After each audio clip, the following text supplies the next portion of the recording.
Good evening, everyone, and welcome to the September AI Community Talk. We're delighted to have you with us today. This month's session is organized by the IEEE Young Professionals Sri Lanka and AI Driven Sri Lanka in collaboration with the IEEE Student Branch of NSBM Green University. Today, we will explore a crucial topic in AI, automated testing with CI for LLM applications. So, without further ado, it's my great pleasure to introduce our esteemed speaker for today. We are honored to have Mr. Pasan Jayawardene, Associate Software Engineer in R&D and AI at Insighture, joining with us. Mr. Pasan will be presenting on automated testing with CI for LLM applications, sharing his expertise and insights on the latest practices in the field. Please join me in welcoming Mr. Pasan Jayawardene. Over to you, Mr. Pasan.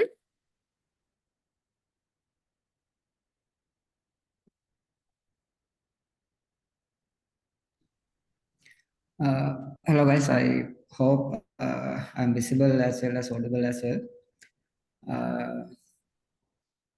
Can someone confirm? Okay, thank you, Janani. Thank you for that warm welcome and good evening to everyone. I'm very happy to be here to share some of the knowledge that I've gained over the past few months with you guys. So I hope I can add some value to your experience here, and I think it's a start the presentation. So I don't have a good presentation. It's just a bunch of Google slides stacked together. So, but I think all the relevant details are there, and later down the line, let's do a practical session as well. So, can you guys confirm me whether you can see my screen or not? Yes, we can see. Okay, thank you. And so, okay. So the topic I chose was automated testing with continuous integration for LLM applications. So I'm Pasan, and I work at Insighture as an associate software engineer. So delighted to be here. So let's get to the topic. And so first I'll explain what I'm trying to explain to you today, kind of the flow of the presentation. So first I'll give you why we need test suits for applications.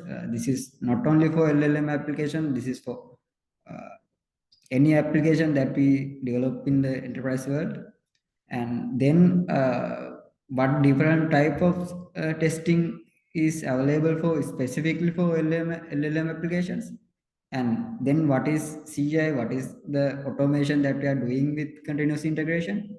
Then I'll try to do a quick demo of this thing, and we can go to the Q&A as well.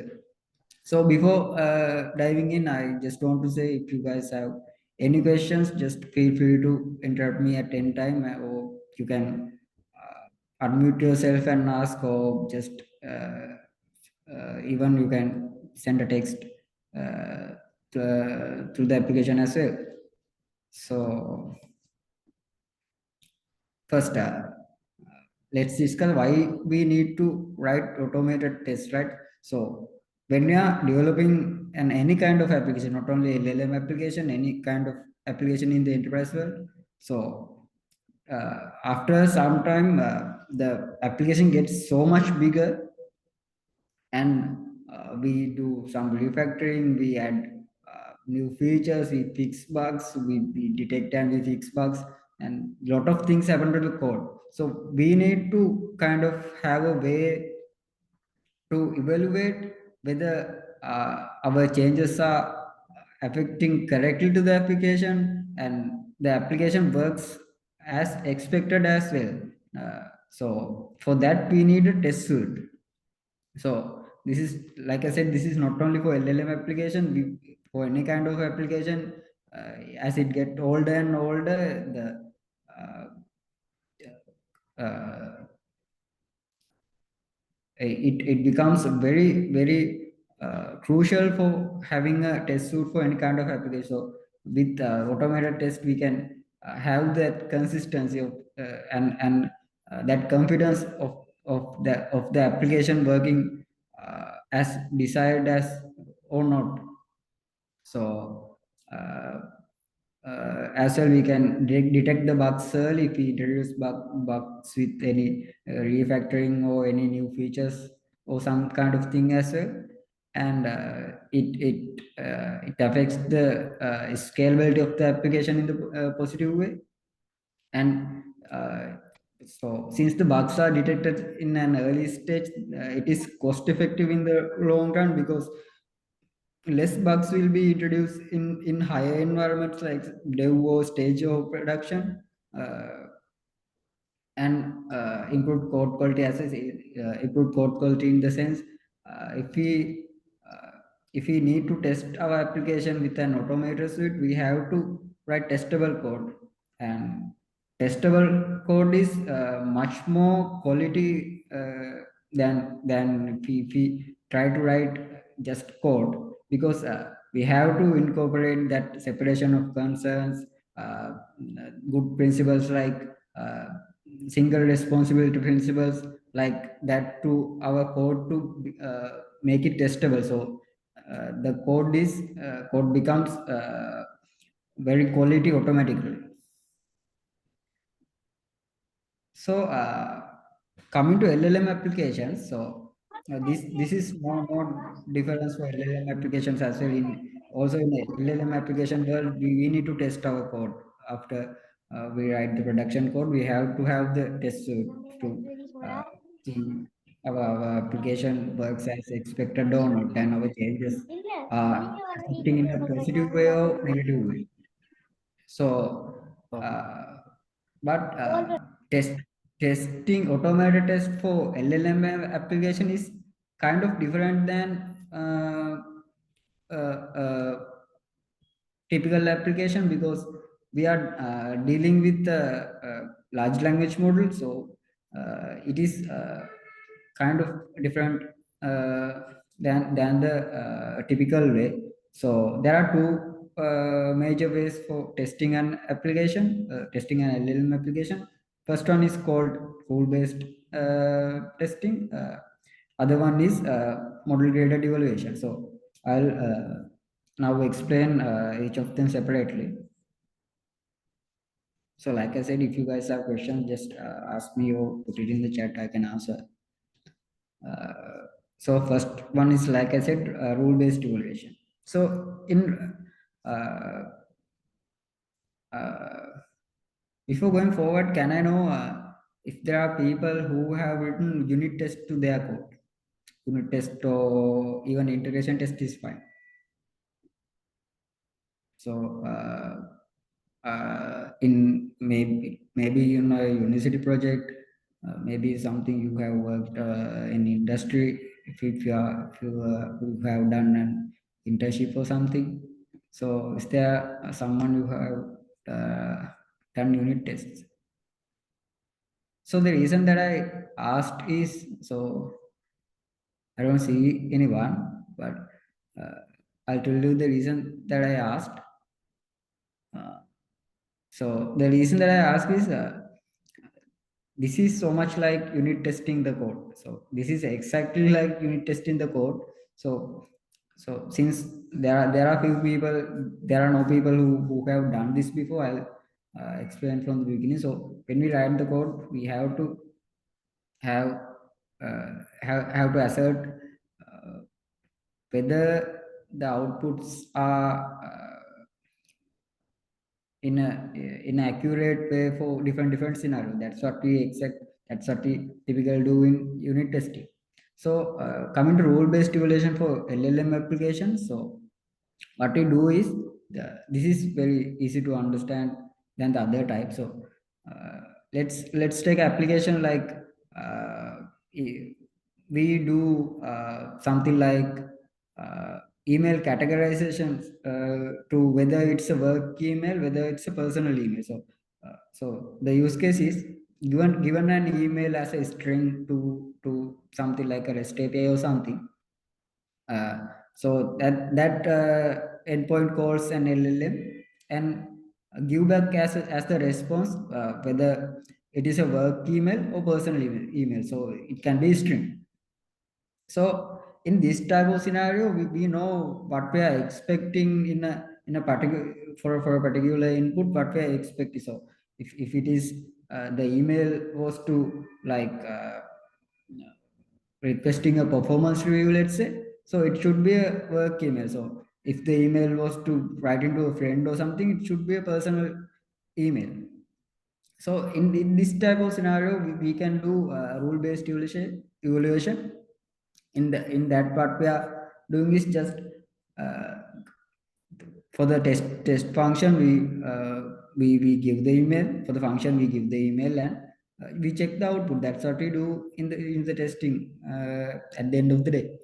So for specifically for rule based evaluation, it's very inexpensive and fast run than the other type. So I'll explain the other type as well, but since uh, I think nobody raised their hands when I asked whether you have done unit testing. So other type will be kind of harder to understand, but if you don't get it, just forget it. It's all right. So I'll be doing the demo based on this rule based evaluation. So that will be more than enough for you guys. Uh, so it's enough to get a really good basic understanding of what is general testing, what is testing for LLMs, and also for continuous integration as well. So this is rule-based evaluation. What we are doing is, like I said, uh, to the this is what we are doing in the testing function. This is not the actual function. This is the test function, not the production code. This is the test code. So in the test code, what we are doing is give the so in this particular scenario, we give an email. We call function is the specifier to understand whether it is work or personal, and we get the output as work proposal. We then if in the function, if you are doing something like requesting a performance review, it should be work, and we assert whether it is work or not. If it is work, it's fine. If it is not, the test suite will inform us that the code is not giving the result that we want. Right? And the next thing is whether this is the more advanced kind of thing. I'm not doing this in the demo also, because doing this, if we are to incorporate this, it will take so much time. So maybe next time I'll do this as a demo.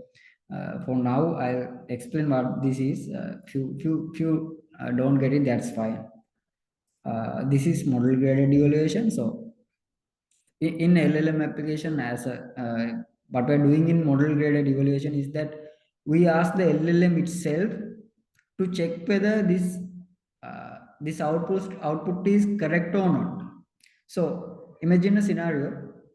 So this time we are writing a function to like uh, summarize an email. So we tell the LLM that you are an email expert. You can summarize email. So here's an email. Summarize this. So in this kind of a scenario, there's no definitive answer, right? So in previous scenario, if we ask it to classify to predefined types, it can give either work or personal. So there's a definitive answer, there's a definitive string to evaluate. So in this kind of scenario, if we ask to do a summarization or something explanation or something, so simplification or something, so there's no definitive answer, right? uh, So in this type of scenario, we can't do that kind of assertions that I talked before, because the answer is not clear. There can be many right answers and many wrong answers as well. So the function need to be intelligent as well to judge whether this output is desired to this function or not. So since we need that intelligence, we call uh, even in the text function, we call an LLM and ask it if this is your desired, one of your desired output or not. So this is called model graded evaluation. So we do this when there's no definitive answer. There when there can be multiple right answers and multiple wrong answers as well. So this is the scenario that I explained. So another thing is, it's obviously it's a intensive resource intensive to run, because uh, the reason is we have to call an LLM. So when calling an LLM, we have to, there's some cost, and there's a latency between calling an API, calling the ChatGPT or any kind of LLM API and getting the response. So that kind of like can be there. Also there can be cost as well. So it is resource intensive. So, like I said, this is what we are doing in the test function in model graded evaluation. We are so in this particular scenario that I explained, the email summarization. In the test function, we give an email. Uh, we call the real production function, and then get the output. Get the output. It can be it is a summary in this case. So we tell the LLM. So LLM to judge whether this summary is accurate or not, another LLM call. So then we ask that LLM to output a predefined string like yes or no. Then we can do the assertion. This is called model graded evaluation. So if you don't get this, it's all right, since you much of you haven't done unit testing, I guess. So that's about the testing. So right, any questions? So if you guys don't understand anything, just tell. I'll try to reiterate that again. That's fine. Right.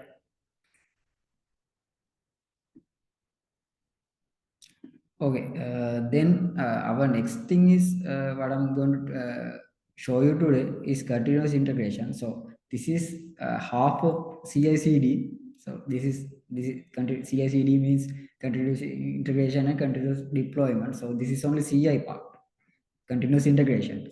So this definition I think I copied it from AWS website. So it says that CI is a DevOps practice where developers regularly merge their code to central repository. Let's imagine that's the main branch of a repository. So after that, after merging or after making pull request, automated build and test run. So the tests are run in an automatic way when we are making a pull request, so that we don't push buggy code to the main branch. So that uh, the environment, so they were staging or that kind of environments are secured from getting the buggy code. So this is kind of a CI pipeline here. So usually what happens is when a developer commits code, it triggers a build, and build outcome is notified, and also it runs the test suite, and also the test outcome is notified as well, notified to the developer, so they don't push buggy code to a higher environment. So these are kind of the benefits you get from continuous integration. So first thing is, build and testing is automated, so you don't have to manually do any kind of thing. So because of that, the releases are very fast, because most of the things that a developer could do by could do manually now is automated with this CI/CD pipeline. So it is very fast. It processing very fast release cycles than before, and frequent commits can be evaluated as well.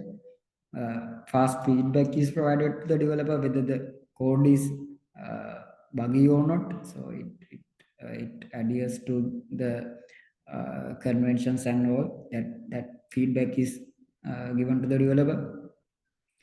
And collaboration and code quality is definitely improved as well, because there can be linters, that kind of things in the pipeline, so we can check whether those are adhered as well.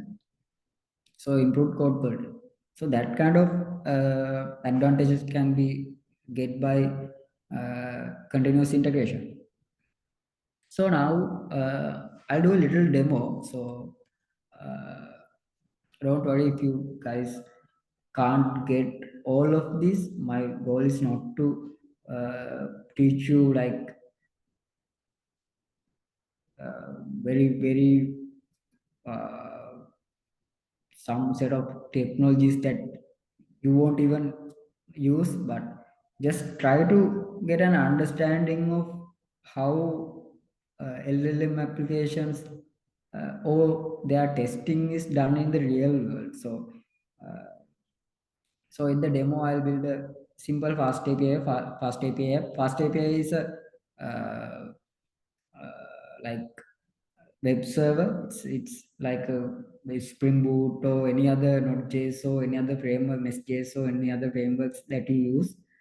Uh, and I'll write rule-based test cases as well, and then locally evaluate them, and then do CI pipeline, write a CI pipeline with GitHub Actions. So the CI part is done there, and we can automate the testing and building part as well. So right, let's do to the demo. Go to the demo. Right. I hope you guys can see my screen still. I'm sharing the desktop. So I have already committed the code to a repository, but I'll be doing it from the beginning as much as possible. So if something goes wrong, I'll jump to this. But I'll share the code as well in the chat, GitHub repository, so you guys can clone it. Don't try to like uh, do it with me, because I'll be going very fast because of that very limited time. So just try to get an idea from this, and try to incorporate these things to your own projects as much as possible as well, because these are some of the best practices in the industry. And if you do these things in your university projects, you will definitely get more marks as well, because this testing, CI/CD pipelines, these are very, to be honest, very advanced things. But if you do this, you will get an advantage over other candidates as well. So what I'll do is I'll create a new repository. So I'm going to do this from scratch. Yes. Where this session is taken. So I'll make it as a public repository. Create repository. Okay, it's easy. I think it's easy to have.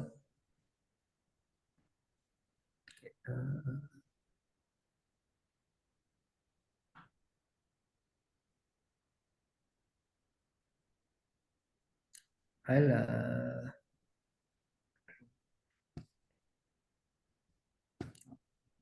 it's easier to clone it from here. Create another one. something was wrong.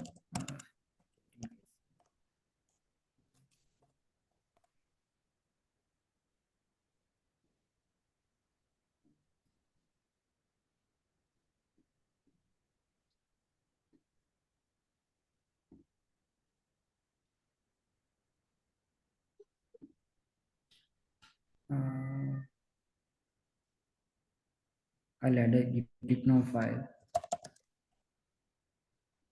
So it's easier to clone it and start from there.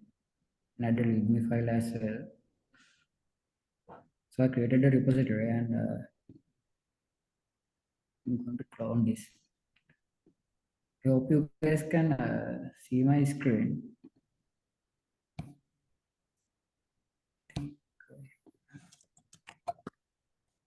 So I'll clone this and then open this. See, go to the folder.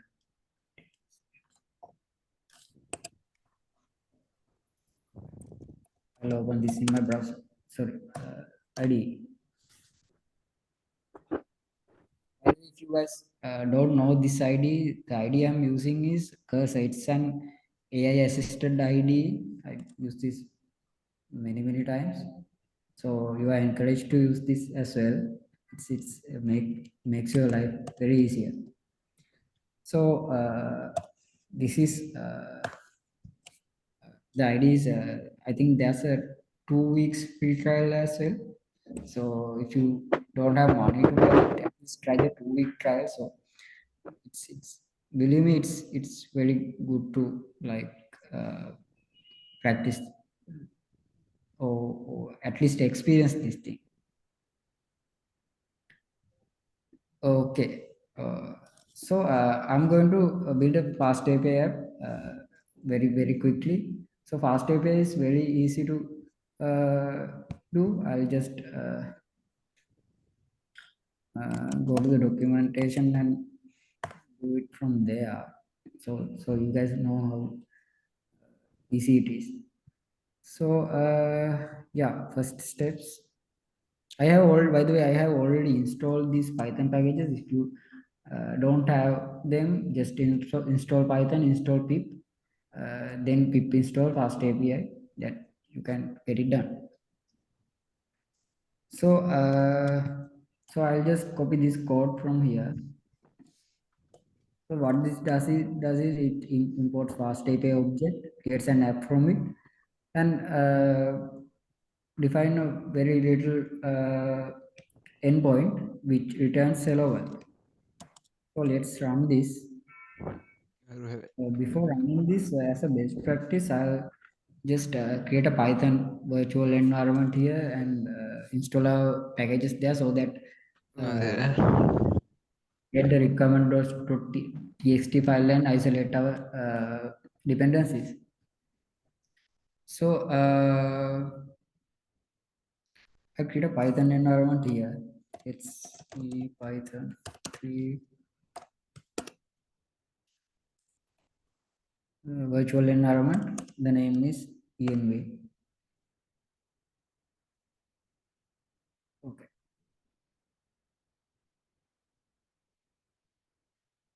So I created the Python environment and then I'll activate the environment so I can install my dependencies there.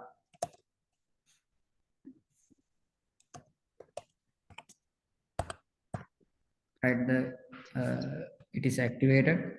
So then I'll install fast API because this is a separate environment. I'll need to install it here. Install fast API.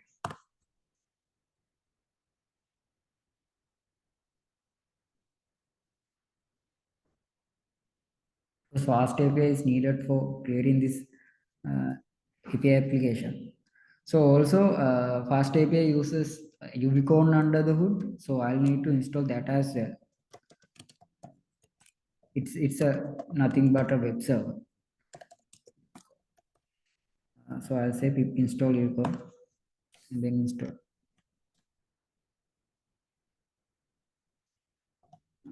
right? So I have installed two dependencies here. So then to run this, if you go down here, yeah, should be something.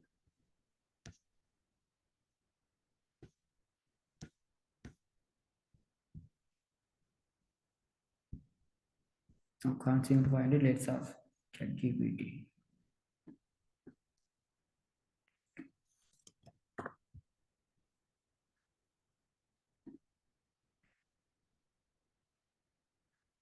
Okay. As, doing how to start API. So,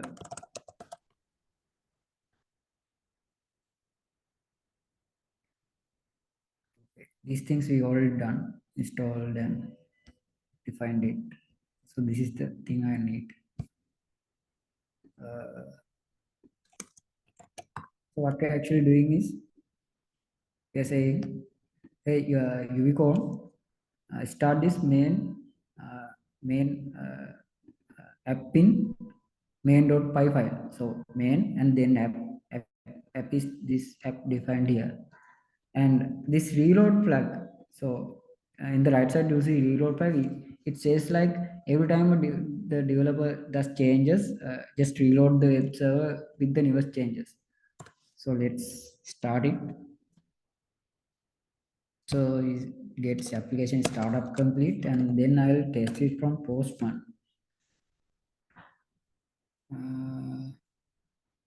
So this is the endpoint, and it says it runs in port 8000.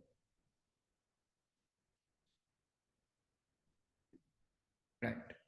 So I have opened up my Postman. Right.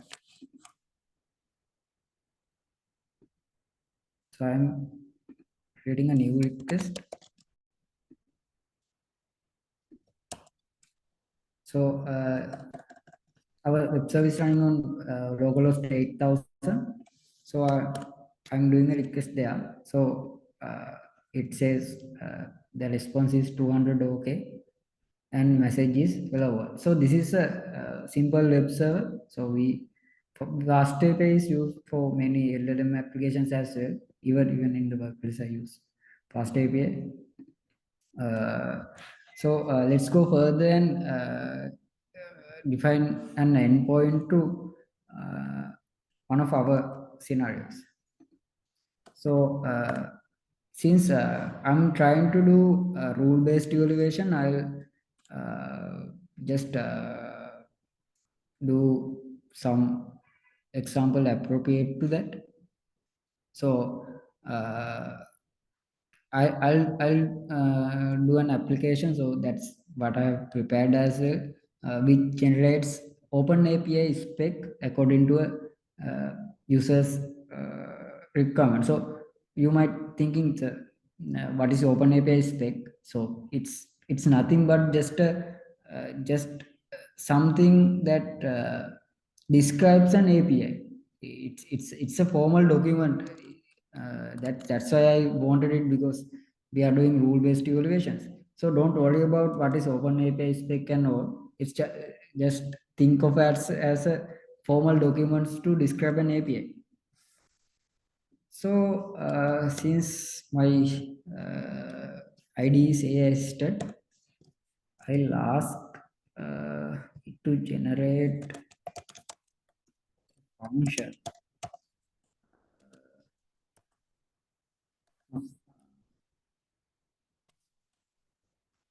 to generate open API specs according to users need, users instruction. So let's see if it gives accurate results with sorry, with LLMs, with LLM code.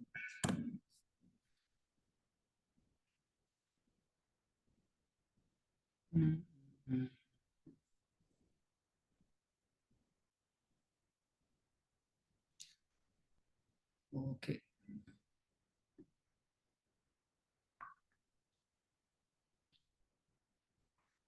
So this works. So I don't have the pro one still now. So it has generated me something, and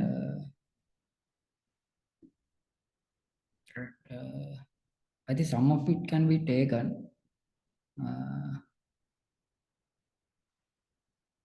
mm,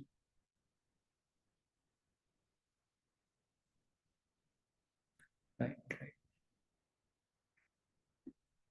Okay. So these are the new things to introduce. I'll explain these things. So this is uh,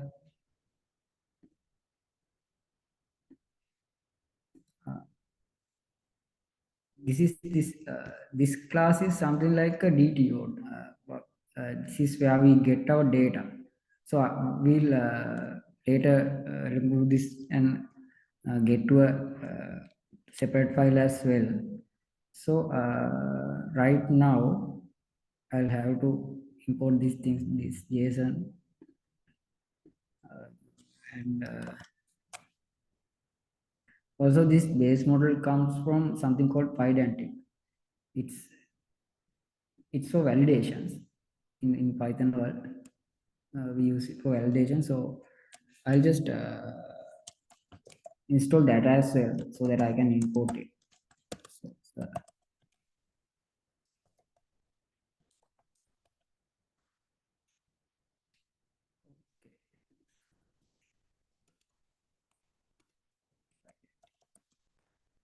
so this is for this base model thing. Okay.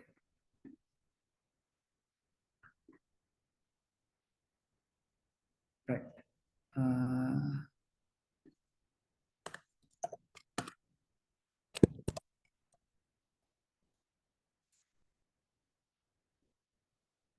yeah, just there.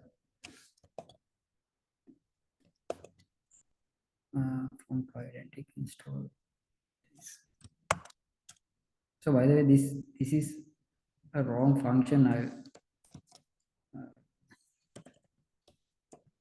do this in a proper way later. So for now, let's see if, yeah, it's working, right? Generate open API. Let's call this. This is our endpoint, the newly created endpoint. Uh,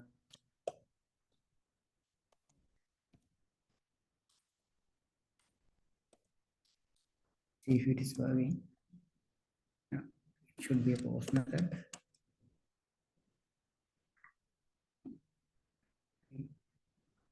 For JSON, so remember we need to provide this instruction.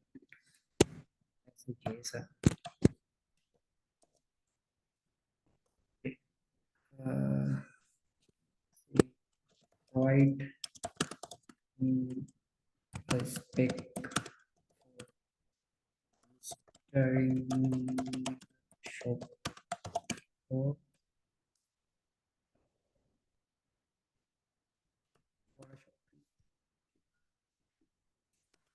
for a shopping application. Let's say that. So it gives some give us some spec, but it's not a LLM based answer. So as you can see, just call this with this endpoint. It call this uh, uh, function. It just return a open API spec which is hard coded. So we don't need to do this. We need an actual answer which is tailored for our specific use case. So by the way, this is an open API spec. If you guys don't know, it's used to like define APIs and like communicate. If you are doing a backend application, we when we need to communicate things with front end people, we use this kind of things.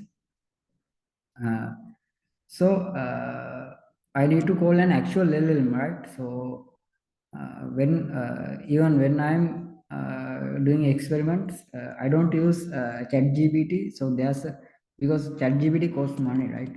So there's a platform called Cohere, which gives us free API keys to experiment with LLMs. So we can save money.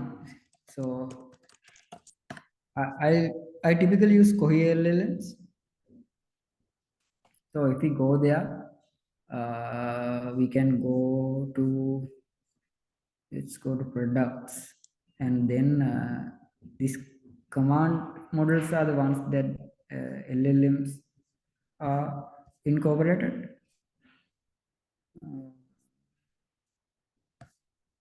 Yeah, let's search Cohere documentation.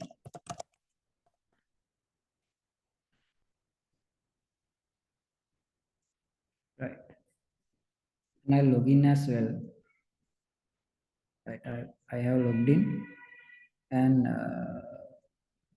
if I go to the documentation and I go to the API reference, first they ask us to install Cohere. So I'll install it in our environment.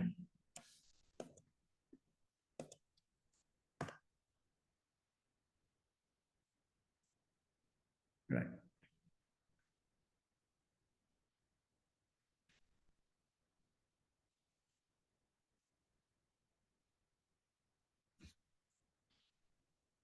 So while it's installing, I'll go ahead and copy this code and paste it somewhere around here. And what we're doing is we are importing Cohere. And so this is how to like call their API. We just have to define this object Cohere client with our API key, and then get a response. So we need an API key, right? So I'll go to my API key section. But they don't use this right now because I'm using this API key to demonstrate. Otherwise, it might get blocked because this is not a production key. But they give free keys anyways. So so this is how we get a response. So in our call LLM function, I'll just call this.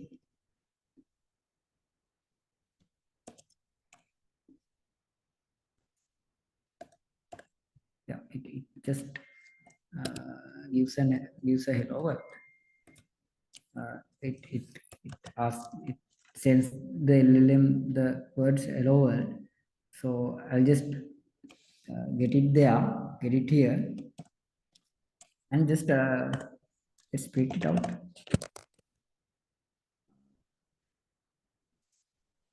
The response. So right, our application is still running, by the way, because we have done that dash dash reload thing. And now let's see, because we have the actual API key here, and we are calling an actual LLM with this function. And if we give now, yeah, it gives a null, but it should have printed something.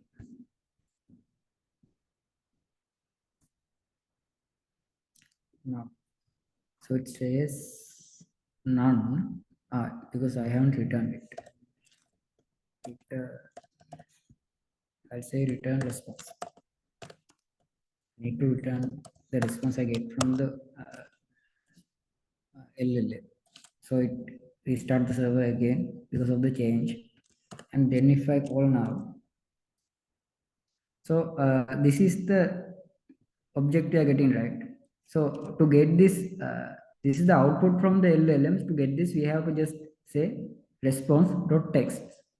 It's the string, right? So I'll get the text from here, and then return this the text that we are getting from LLM. Open API.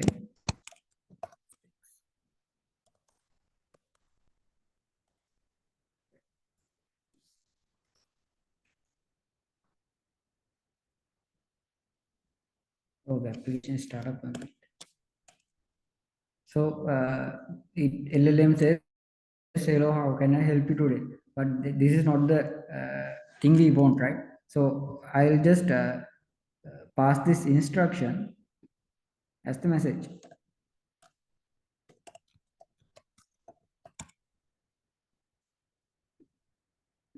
Also, I'll say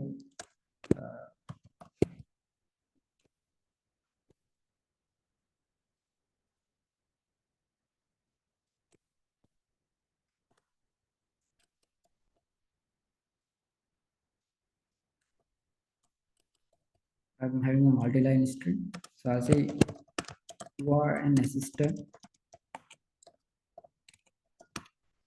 who gives a markdown formatted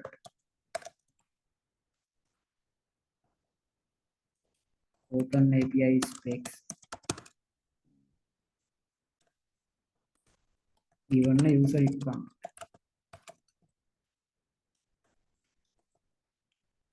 The requirement is as follows. Say, requirement is as follows. So the instructions go in, and that should give us the desired result, right?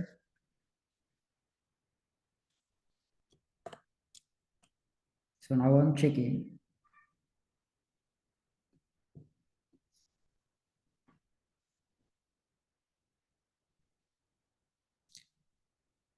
Okay. Here we get the desired output from the LLM. So I have asked it to give it as markdown, but it doesn't give it as markdown. But this is correct because this is stringified as a, so they should be fine. So this is the function that we want to test, right? Before that, I'll just see to make sure that the output is markdown formatted. Because it's easy to test. So now if I go and ask this,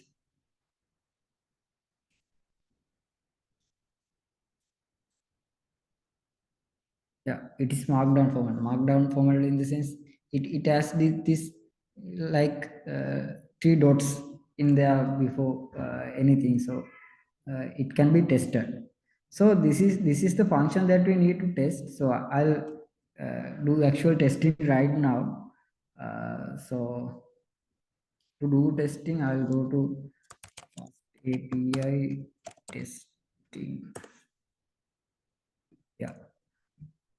So what they have come up with is we have to install some dependencies here. Yeah, pip install httpx. Let's install that in our environment. Also, test client.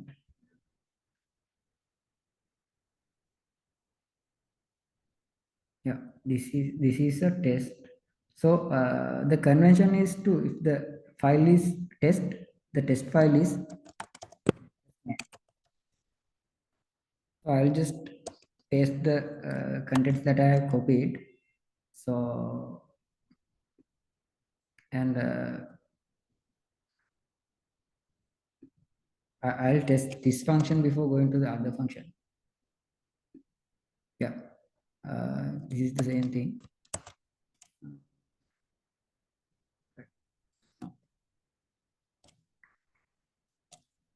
So I have to remove this thing. So what it does is it creates an fast API app and give it to the test client and call the this endpoint, this slash endpoint, which returns the hello world, asserts if it is the response code is 200 and asserts whether the return JSON is hello world.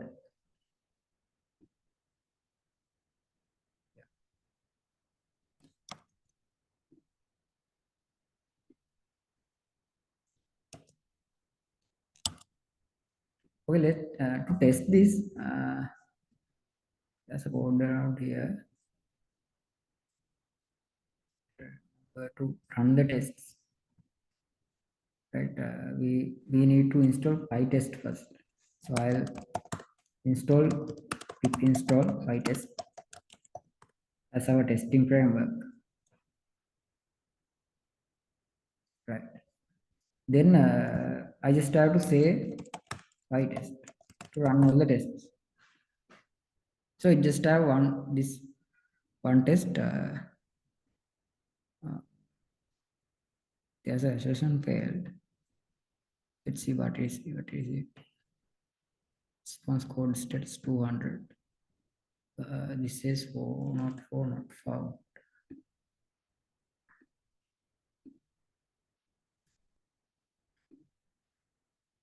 Yeah, should be defined here, right?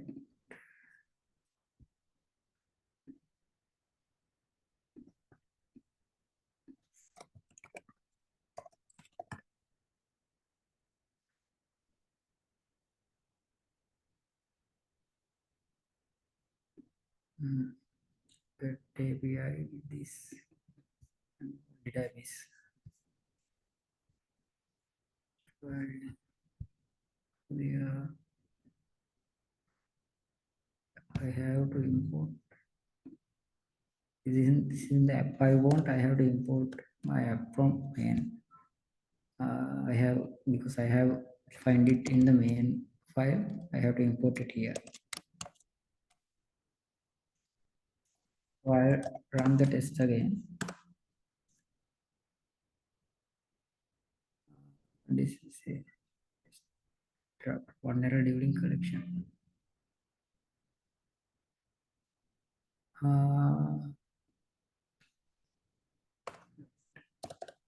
If I do like this,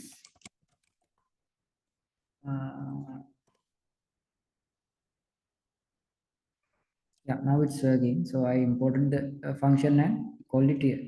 So if I want to do rule-based testing, let's say for this, I need it marked down, right? So every markdown content comes with these three black ticks. So I'll check for those, right?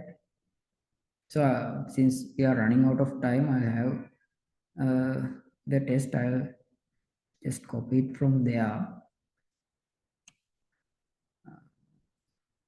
right? Test man.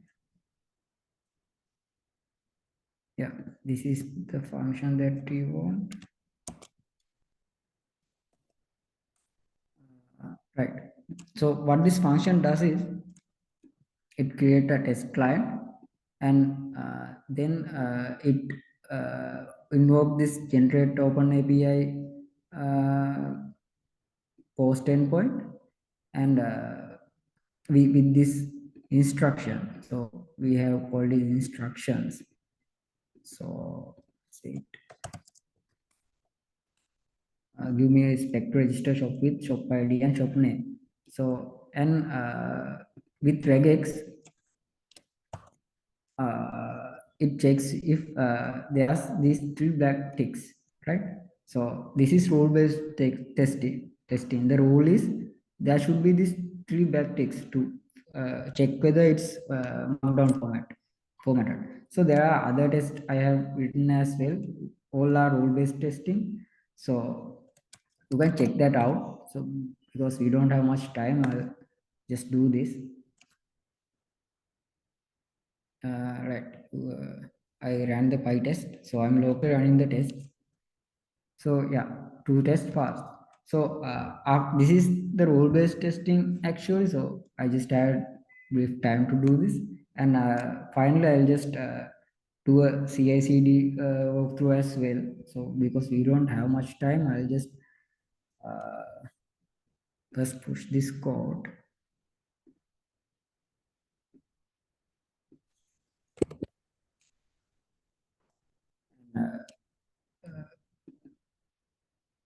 All right, I just committed the API key.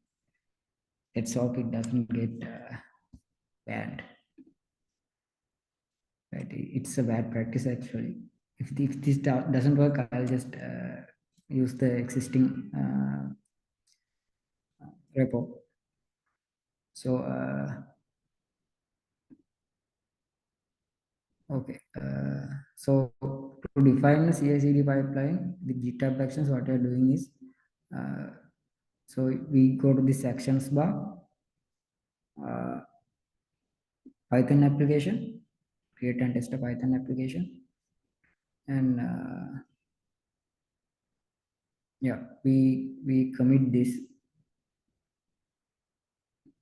So I'm not going to explain this code much further because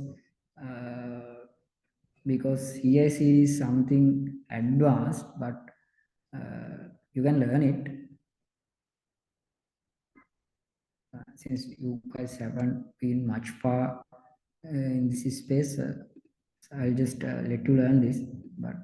But this briefly, I'll say what this does is uh, on any push to the main branch, or any pull request made to the main branch, these things are run. So what this does is actually setting up the Python environment and then install the dependencies and uh,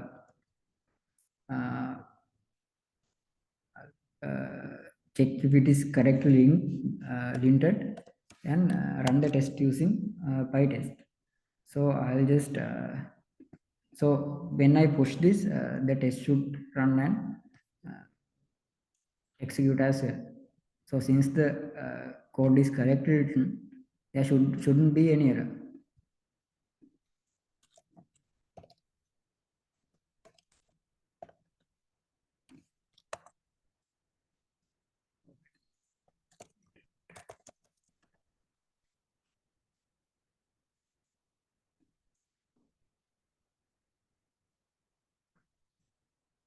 Okay, so I go to my repository. So since I have pushed something to the main branch, the workflows are running.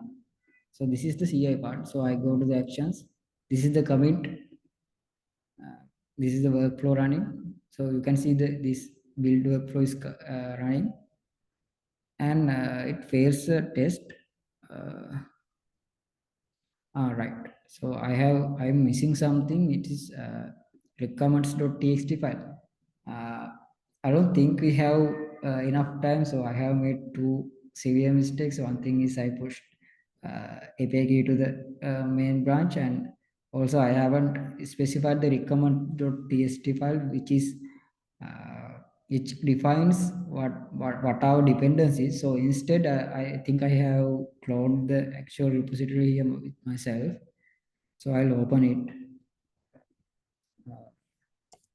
So you guys can get an idea about a successful workflow.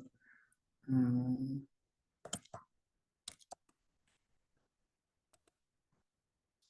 okay.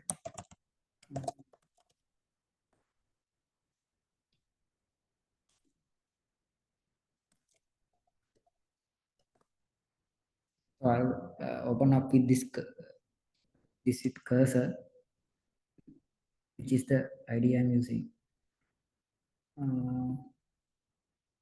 Okay.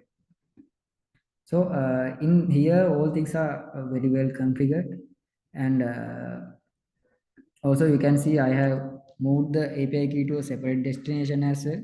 Also, there are two test cases.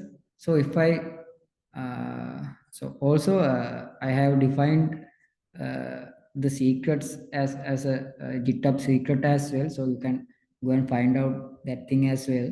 So you can't just define the API key in your in a file. You have to have it as a GitHub secret. So since we don't have much time, I won't explain it. You can well it and get it, or you can just contact me somewhere later, and I'll just try to explain it to you. And this is a good test suite. I'll just do a little change, and then I'll just put a dot here and push it. So the test should run. This is the correct repository, by the way. Should be working. So let's go to the repository. Okay. So if you go to the actions, this commit is running. If I go to the workflow, with the recover.txt file, it install the dependencies as well. And it runs the test with PyTest. So you can see the test. This is the CI workflow.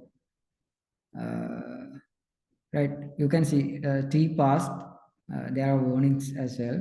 So the thing to take is all the tests have been passed. So we don't get so we don't get any errors or anything. So that means our code is good. So uh, this is a complete working CI workflow. So if we do something like if the tests are failing, this should throw an error. I'll show that also as the last thing. So let's say let's clear all this out and tell LLM, hello, how are you doing? Okay, this should return some nonsense, and the test should be failing as well. So if we run PyTest here, so let's just push it and check. The tests are checking if there's an open API spec, so the test should be failing because we just asking some nonsense from the repository from the LLM. So I'll just push. Let's just say failing scenario.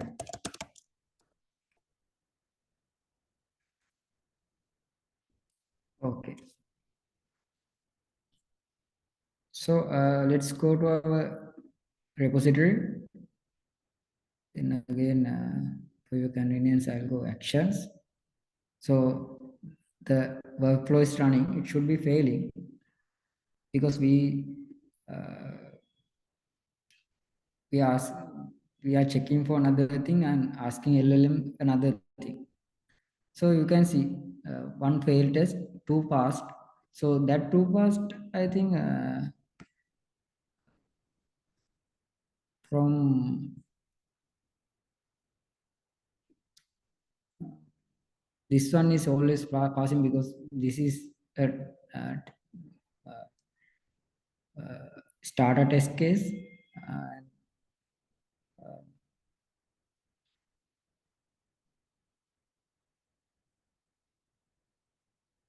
So one of this also should be passing, but we can see the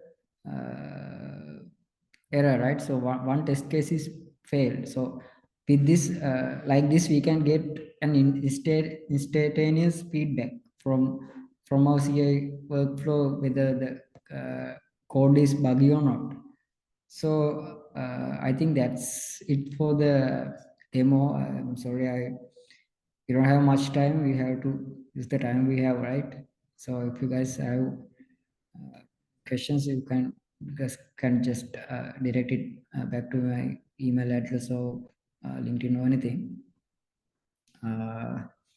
Yeah, right. So hope you guys gain something. And are there any questions? So it doesn't need to be like related to this particular thing, but any other general LLM related thing or anything is fine. Just you can ask away. So we have already, I think we passed the time. So there are some questions I couldn't answer. Someone has asked how to get the API key.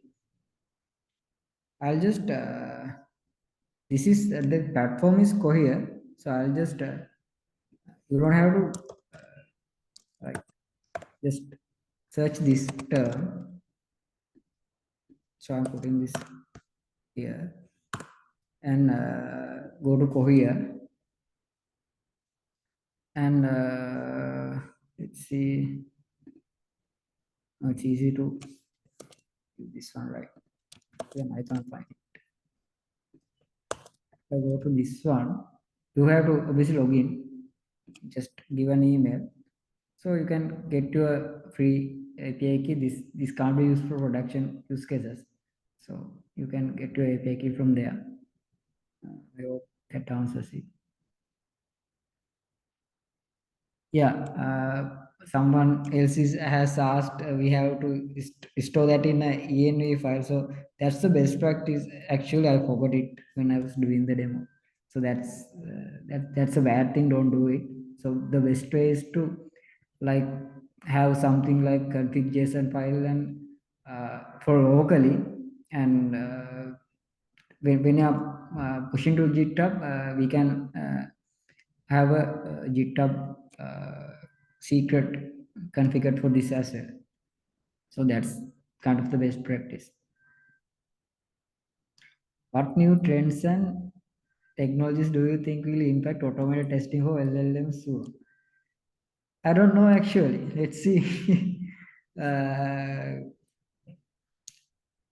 I mean, even these things are very new. Like uh, I just researched this thing for this presentation. Actually, I hadn't tested even in our production codes. We don't go and just write test cases that often. We have to do like features, right? So this is new to me as well. I don't know. Let's see what trends are there. Okay. Any difference between fast API and Flask? Actually, I don't know Flask. I as for Python, I have used only fast API, and the reason that I'm going with fast API is it's very beginner friendly, and it's really easy to even write production code like for you so right, like just I just back to copied some code from their website and it just worked. It's really easy to work with fast API because there are less lines means less prone to bugs, right? If you have lot of lines, it can't be read. Its readability is not there, and it's a mess. So fast API is really actually it's fast as well. It's very efficient, and the latency is very minimal as well, and it's very easy to use. So that's the main reason that I mainly use fast API. Flask, I think it's kind of I haven't used it, but as per the people say, it's it's somewhat difficult than this, and I think actually fast API is actually faster, but I haven't researched that. uh, I think that's all questions, right? So, do you guys have any other clarifications? So, I think I answered all the questions.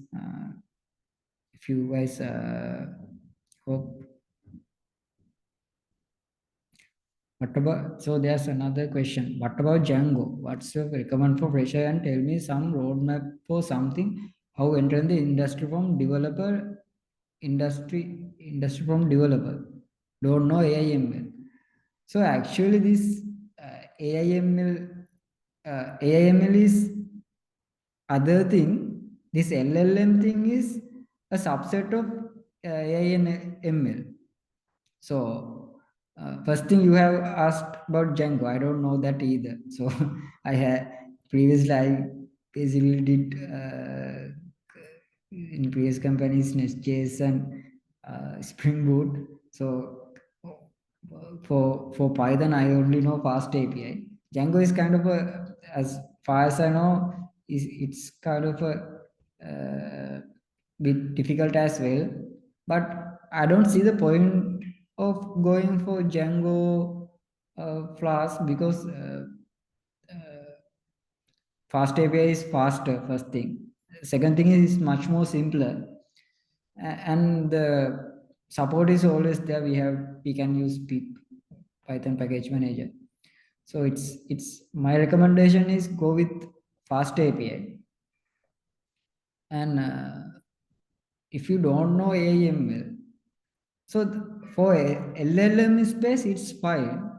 But if you are interested in experimental AI and ML, I recommend you just learn machine learning and the mathematics behind it first, and then first ML, and then some deep learning stuff, then go to LLM space. But you don't need much more AI ML, experimental AI ML background to come to LLM space, because you see most of these things are like just we are calling an API, right? We don't have to manage models, machine learning models. We don't have to train them. We don't have to monitor them. Any kind of thing like that. We just have to like they are managing the service. We just have to call an API and get the results, right?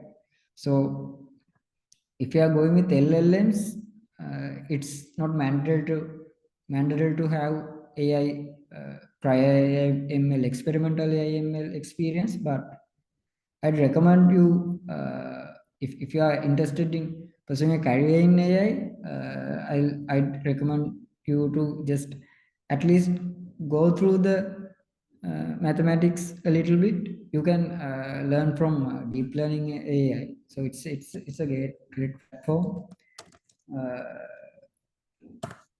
So this is where I also have learned most of the ML concepts as well. So, oh, not this one. Sorry.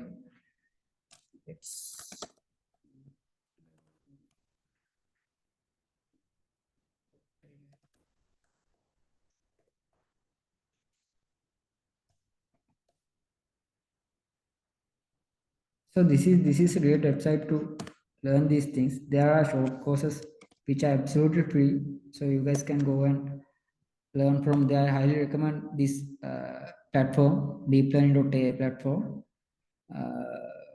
There are very short courses and it is very enjoyable for if you are interested in AIML. It's very enjoyable. There's another question. As a second year student, are there any free certifications available for learning about LLMs and automated testing? Yes, there are. I just sent you the link, right? You can go to this link and there are short courses. So let's say this is the ChatGPT. Yeah. So these are short courses. You can do this for free. I don't know for how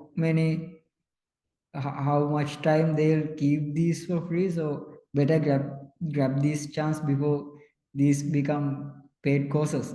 So these things are absolutely free, and these are very great courses. Even I have learned from this and can be recommended to anyone.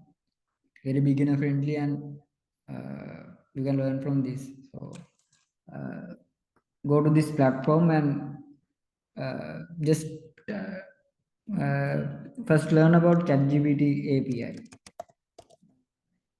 See, there are two courses as well, and I hope you can see my screen right.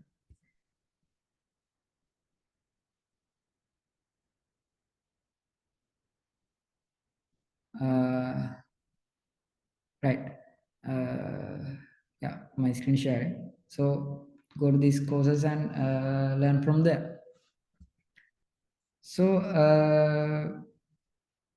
that's it, guys. If you guys have further questions, just Pasan, direct can me I? through. Yeah. Sure. I have a question. When we make a LLM based applications, I mean mobile applications, what is your opinion? Yeah. What kind of no code softwares we can use for develop a GUI? I mean, it is okay to use Flutter or other kind of softwares they have we can use.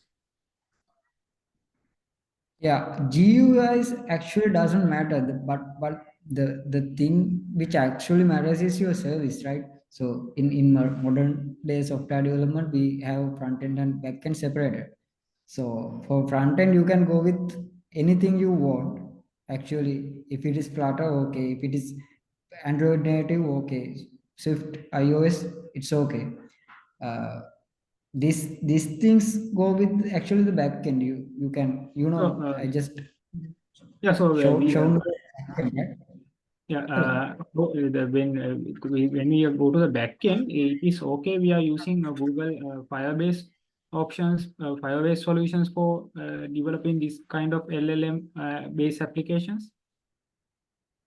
Firebase, as in what kind of Firebase options you're saying? So when we are developing this, like a website or web application, so is it okay? Is this suitable for use Firebase for like hosting purposes with for this kind of applications? Yeah. If they can host a web server, that's completely fine. So this fast API or Django, Flask, anything what they do is just call an API and get the results and give it back to the user. So if they can host an web server, that's completely fine. So usually you don't uh, write these thing in front end code, right? So even the SDK support is more for Python and JavaScript, mostly Python. If you are going with AIML, I recommend Python. So you can do your backend with that and have a client server architecture, right? So Yeah. your front end is separate from the backend. You can if it is okay to host a web server, it's completely fine. Yes, you can go for it. Okay. So there's Thank the you. Thank you. question. Thank you, Mr. Hasan. That's okay. Okay. We can use React also with fast API, right? Yeah, sure. React for the front end, fast API for the back end. Yeah, you can do that. Because fast API is nothing but like some backend survey. It's same as Spring Boot, same as Nest.js, Node.js, anything like that. Yeah, Python is backend and the front end is JS. You can do it. Right. I hope I answered your questions. If there's no further questions, if you get any questions, I'll have my contact information here. Uh, you can reach me via phone or what, preferably WhatsApp or email is also fine. But I prefer WhatsApp. If you are reaching out to me, that's absolutely fine. If you can reach out to me for if you have further clarifications. So anything around this space or anything around software development space or anything around AIML space, I will be happy to help you guys out. So that's about it. Sorry, I have a shitty presentation. It's over.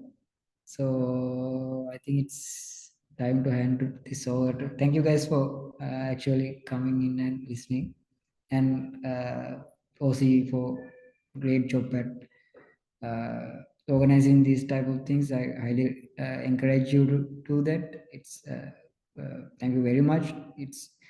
That's what we need in the industry. Like more and more get the hands-on experience for young people. That's really good. Thank you guys for organizing it. And okay, hopefully see you guys somewhere around in the industry or somewhere. I think it's time to hand this over to the moderator. Okay, you can take it from here. Right. So thank you, Mr. Pasan, for that insightful presentation. Your expertise and depth of knowledge have provided us with invaluable perspectives, and we are truly grateful for the time and effort you've invested in sharing your insights with us today. So before we conclude, we'd like to extend our heartfelt thanks to Mr. Pasan Jayawardene for sharing his knowledge with us. We invite you to accept our token of appreciation, symbolizing our gratitude for your valuable contribution to today's session. Thank you. Thank you, guys. Thank you very much. So next, let's capture this moment with a group photo. So I invite you to turn on your camera so we can take a quick snapshot together.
So thank you all for joining us today. We've now come to the end of our session.